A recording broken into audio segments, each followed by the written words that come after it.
Hello everyone and welcome to the free forex trading course. और इस video के अंदर मैं फॉरेक्स ट्रेडिंग को जीरो से लेके एडवांस तक एक्सप्लेन करने वाला हूँ। सो काइंडली आप एक पेन और नोटबुक लेके जरूर बैठे ताकि आप सूटेबल नोट्स निकाल पाओ। अगर आप एक कंप्लीट बिगिनर हो यानी आपको फॉरेक्स मार्केट के अंदर कुछ भी नहीं पता या फिर आपको फॉरेक्स मार्केट का थोड़ा बहुत तो नॉलेज है लेकिन आपको फॉरेक्स मार्केट के अंदर शिफ्ट होना है, so this course for you. So make sure have to finish it properly and I am gonna promise you कि अगर आपने ये कोर्स को पूरा देख लिया तो आपको फॉरेक्स ट्रेडिंग की जीरो से लेके एडवांस तक नॉलेज आ जाएगी। अब ये कोर्स स्टार्ट करने से पहले मैं आपको ये बता दूं कि क्यों हमें फॉरेक्स मार्केट ही ट्रेड करनी चाहिए rather than the Indian stock market. यहाँ पे मैं अगर इंडियन स्टॉक मार्केट की बात करूं तो वो सुबह के 9:15 से 3:30 बजे तक खुला रहता है। इसके अंदर जो वर्किंग प्रोफेशन आते हैं लाइक एम्प्लॉयज हो गए या फिर student, they can not trade while this time period. But forex market में ऐसा बिल्कुल भी नहीं होता। फॉरेक्स मार्केट 24 घंटे खुला रहता है दिन का, तो आप आपका काम या फिर पढ़ाई कंप्लीट करके फॉरेक्स मार्केट के अंदर लाइव ट्रेड या फिर लाइव मार्केट को एनालिसिस कर सकते हो। दूसरा रीजन है लिक्विडिटी। अभी जैसे गाड़ी को चलाने के लिए पेट्रोल या फिर diesel as a fuel work करता है, बिल्कुल वैसे ही forex market, Indian market and crypto market को चलाने के लिए liquidity as a fuel work करता है। Liquidity is none other than the number of people who trades in the market, यानी एक मार्केट के अंदर कितने लोग ट्रेड कर रहे हैं तो उसे लिक्विडिटी बोला जाता है। अभी आप इसको इतना कॉम्प्लिकेट मत करो, आप इसको एज अ वॉल्यूम भी कंसिडर कर सकते हो। In the Indian stock market daily liquidity is around 40 to 45 billion dollar. पर अगर मैं यहाँ पे फॉरेक्स मार्केट की बात करूं तो फॉरेक्स मार्केट के अंदर डेली लिक्विडिटी होती है 7 ट्रिलियन डॉलर। दैट मींस कि forex market is massively bigger than the Indian stock market. अभी आपको ये पता ही चल गया होगा कि Indian market and forex market के अंदर डेली का कितना वॉल्यूम रहता है। अभी ज्यादा वॉल्यूम रहने का फायदा ये भी रहता है कि मार्केट कभी भी ज्यादा साइडवेज नहीं रहता, चार्ट हमेशा नीट एंड क्लियर होता है। इसकी वजह से आप एंट्री को आसानी से आइडेंटिफाई कर सकते हो। And the last thing which is leverage. अगर मैं यहाँ पे लिवरेज की बात करूं तो एक स्पेसिफिक अमाउंट का लोन होता है जो कि आपको ब्रोकर से प्रोवाइड किया जाता है ट्रेड करने के लिए। फॉर एग्जाम्पल आपके पास $100 थे, आपने उसके ऊपर $100 का लिवरेज ले लिया, यानी आप $100 से सीधा $1000 तक की ट्रेड ले रहे हो। बट आपको लॉस भी $1000 के हिसाब से होगा और प्रॉफिट भी $1000 के हिसाब से। अगर यहाँ पे मैं इंडियन मार्केट की बात करूं तो इंडियन मार्केट के अंदर आपको 5x लिवरेज देखने के लिए मिलता है which is negligible to the trade, but in the forex market, अगर मैं यहाँ पे फॉरेक्स मार्केट की बात करता हूँ तो फॉरेक्स मार्केट के अंदर स्टार्टिंग ही 100x लेवरेज से देखने के लिए मिलती है और कई ब्रोकर तो आपको अनलिमिटेड लेवरेज तक के भी बेनिफिट देते हैं। बट इसके अंदर एक कॉमनली प्रॉब्लम होती है। फॉर एग्जाम्पल आपने $100 डिपॉजिट किए, उसके ऊपर आपने $100 का लीवरेज ले लिया। डजेंट मैटर आप लीवरेज कितना ले रहे हो, बट आपने जितना डिपॉजिट अमाउंट किया है उससे ज्यादा आपका लॉस नहीं होना चाहिए, वरना आपका अकाउंट वाइप हो जाएगा।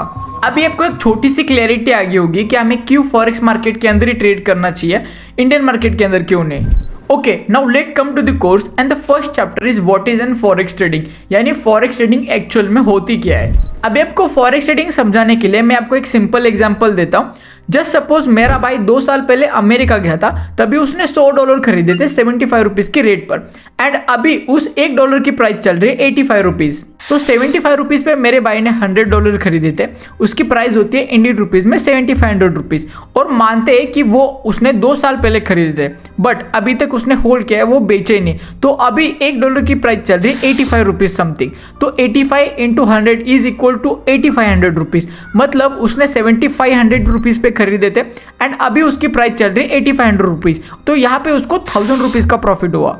2 साल पहले मेरे भाई ने इंडियन रुपीज को बेचा था यूएसडी डॉलर खरीदने के लिए एंड बाद में 2 साल के बाद जब डॉलर की प्राइस बढ़ी तो उसने डॉलर को बेच दिया इंडियन रुपीज खरीदने के लिए। तो ऑब्वियसली मेरे भाई ने एक करेंसी को दूसरी करेंसी के साथ एक्सचेंज किया, तो उसे फॉरेक्स ट्रेडिंग कहते हैं।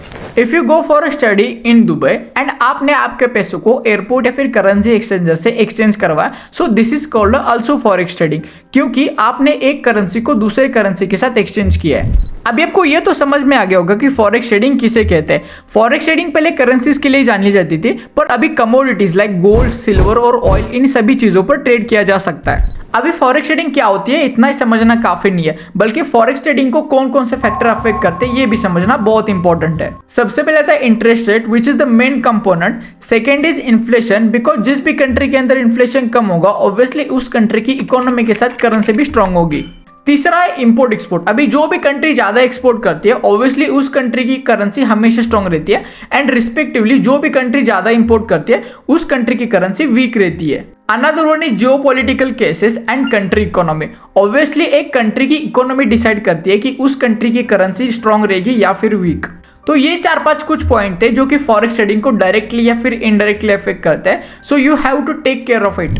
My teaching is totally practical rather than the other influencers. It would be worth it for a beginner to intermediate trader. मैं आपको यहाँ पे कोई भी बुकिश नॉलेज बिल्कुल भी प्रोवाइड नहीं कर रहा. मैं आपको यहाँ पे एकदम बेसिक से लेके एडवांस तक फॉरेक्स ट्रेडिंग सिखाने की कोशिश कर रहा हूँ. So stay tuned in the video. Second chapter is currency pair. Forex trading के अंदर कभी भी एक करेंसी पे ट्रेड नहीं होता. लाइक सिर्फ यूरो या फिर सिर्फ यूएसडी पे ट्रेड हो रहा है. तो यूरो यूएसडी एक पर्टिकुलर करेंसी पेयर हमेशा होती है. जैसे पहले मेरे भाई ने आईएनआर को बेचा था यूएसडी खरीदने के लिए. फॉर एग्जांपल आप गए अमेरिका घूमने, तो उधर जाके ऑब्वियसली अपने इंडियन रुपीज तो काम नहीं आने वाले, बिकॉज अमेरिका की करेंसी है डॉलर. तो आपको किसी भी करेंसी एक्सचेंजर से करेंसी एक्सचेंज ही करवानी पड़ेगी.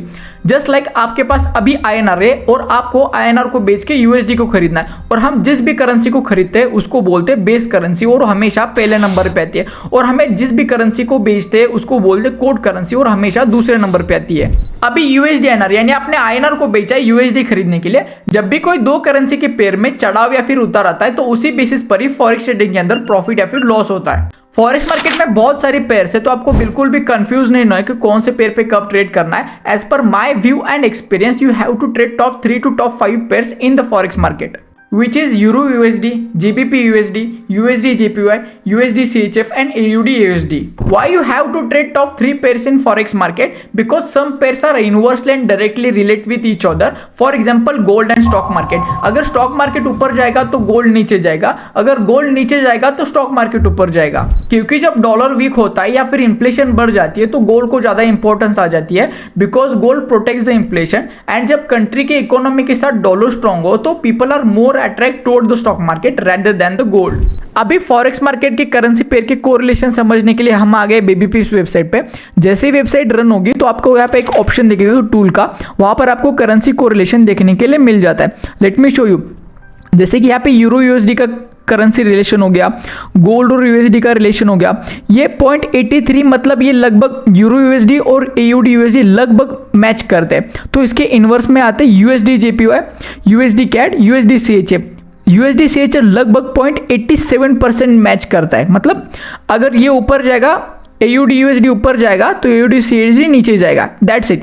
वहां पर ऐसे आप देख सकते हो कि बीटीसी यूएसडी हो गए, यूरो यूएसडी हो गए, जीपीपी यूएसडी, इन सभी का आपको कोरिलेशन देख के आपको ट्रेड करना. इसीलिए मैंने बोला कि फॉरेक्स मार्केट के अंदर आपको टॉप 3 पेयर ही ट्रेड करनी है. आपने फॉरेक्स ट्रेडिंग क्या होती है ये समझा, फॉरेक्स ट्रेडिंग के अंदर कौन कौन सी पेयर्स होती है और आपको किस पेयर में ट्रेड करना चाहिए ये भी समझा. Now it's time to learn third chapter is pips, which is known as percentage in points. Pips is none other than point. अभी जैसे इंडियन स्टॉक मार्केट के अंदर किसी भी इंडेक्स में बाय साइड या फिर सेल साइड मूव आता है तो उसको पॉइंट्स में कैलकुलेट किया जाता है. बिल्कुल वैसे ही फॉरेक्स मार्केट के अंदर जो फॉरेक्स पेयर होते हैं उनकी अगर मूवमेंट आती है तो उनको पिप्स में कैलकुलेट करते हैं. फॉर एग्जाम्पल यूरो यूएसडी, आपको पता होगा कि यूरो यूएसडी से ज्यादा महंगा है. तो लेट सपोज आपको 1 यूरो खरीदने के लिए 1.3001 यूएसडी देना पड़ रहा है और बाद में उसकी प्राइस बढ़कर 1.3002 हो जाए तो उसे बोलते हैं 1 पिप का मूवमेंट. अगर मैं आपको सिंपल शब्दों में समझाऊं तो डेसिमल के बाद जो 4 डिजिट है अगर उसमें कुछ मूवमेंट आता है तो उसे बोलते हैं पिप का मूवमेंट.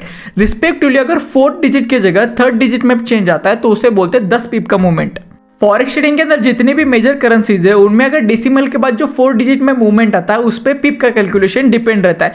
पर कुछ स्मॉलर करेंसीज लाइक जापानीज है उनमें डेसिमल के बाद जो 2nd डिजिट है उस पर भी पिप का कैलकुलेशन किया जाता है. आपका जो प्रॉफिट या फिर लॉस है वो डिपेंड करता है पीप के मूवमेंट के साथ आपके लॉट साइजेस पर भी. स्टार्टिंग में आपको बिल्कुल भी कंफ्यूज नहीं करना है कि एक्चुअल में पीप को कैसे कैलकुलेट किया जाता है. आप पिप्स को गूगल से भी कैलकुलेट कर सकते हो. तो लेट्स से हम अभी आ गए गूगल से पिप को कैलकुलेट करने.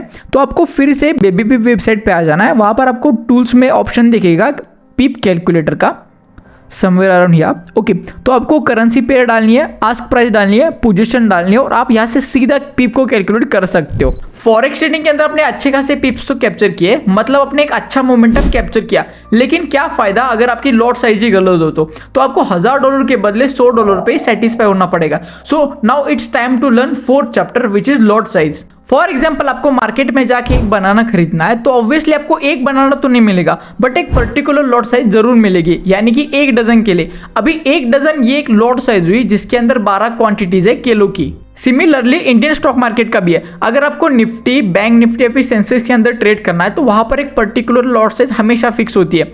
जैसे निफ्टी के लिए 75, बैंक निफ्टी के लिए 35 एंड सेंसेक्स के लिए 20। नाउ फॉरेक्स मार्केट का भी ऐसा ही है। फॉरेक्स मार्केट के अंदर आपको अगर ट्रेड करना है तो फॉरेक्स मार्केट के अंदर टोटल 4 लॉट साइजेस होती है, which is nano, micro, mini and standard lot. अगर मैं इन लॉट साइजेस को नंबर में कैलकुलेट करता हूं तो वो कुछ रिस्पेक्टिवली आते हैं 100, 1000, 10,000 एंड 1 लाख क्वांटिटी। इसका मतलब अगर तुम्हें फॉरेक्स मार्केट के अंदर एक लॉट स्टैंडर्ड खरीदना है तो तुम्हें कम से कम $1 लाख लगेंगे। यहां पर मैं यूएसडी आईएनआर की बात करूं तो तुम्हें यूएसडी आईएनआर का एक लॉट खरीदने के लिए कम से कम $1 लाख लगेंगे। ऑब्वियसली आपके पास इतना पैसा होगा नहीं तो आप फॉरेक्स मार्केट के अंदर लीवरेज ले सकते हो, जो कि फॉरेक्स मार्केट के अंदर स्टैंडर्ड लीवरेज होता है 100x, और कई ब्रोकर तो आपको अनलिमिटेड लीवरेज तक की बेनिफिट देते हैं। नाउ लीवरेज एक दुधारी तलवार है, so you have to handle it with care of your emotion and trade logic, that's it. Because leverage तुम्हारी जिंदगी बना भी सकता है और ऑब्वियसली बिगाड़ भी सकता है। अभी जैसे आप स्टॉक मार्केट में निफ्टी के अंदर एक लॉट बाय करते हो तो तुम्हें कम से कम 40 से 60 रुपए लगेंगे। बिल्कुल वैसे अगर आप फॉरेक्स मार्केट में ट्रेड पंच करते हो तो तुम्हें वहां पर भी ब्रोकरेज फी पे करनी पड़ती है according to your lot sizes and that's called spread. जैसे तुम निफ्टी के अंदर एक लॉट को बाय करते हो तो तुम्हें कम से कम 40 से 60 रुपए देने पड़ते हैं। बिल्कुल वैसे ही फॉरेक्स मार्केट के अंदर अगर आप एक नैनो लॉट लेते हो तो $0.01 पर पिप देना पड़ता है, माइक्रो लॉट के लिए $0.10, मिनी लॉट के लिए $1 पर पिप एंड स्टैंडर्ड लॉट के लिए $10 पर पिप।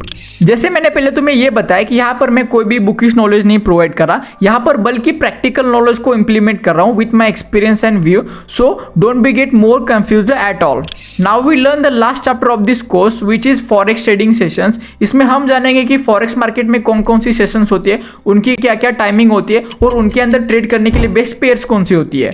तो सबसे पहले था सिडनी सेशन, जो कि रात के 10 बजे से सुबह के 7 बजे तक ओपन रहता है according to the Indian time, और इसके अंदर आप न्यूजीलैंड डॉलर और ऑस्ट्रेलियन डॉलर के अंदर ट्रेड कर सकते हो ड्यू टू हाई लिक्विडिटी। दूसरा है टोक्यो सेशन, जो कि रात के 12:30 बजे से सुबह के 9:30 बजे तक ओपन रहता है, और इस सेशन के अंदर जेपीओआई की सारी पेयर्स के अंदर हाई वॉल्यूम देखने के लिए मिलता है, so you can go for trade जेपीओआई पेयर्स। तीसरा है लंदन सेशन, जो कि दोपहर के 12:30 बजे से रात के 9:30 बजे तक ओपन रहता है, और इस सेशन के अंदर आप जीबीपी और यूरो की सारी पेयर्स के अंदर ट्रेड कर सकते हो।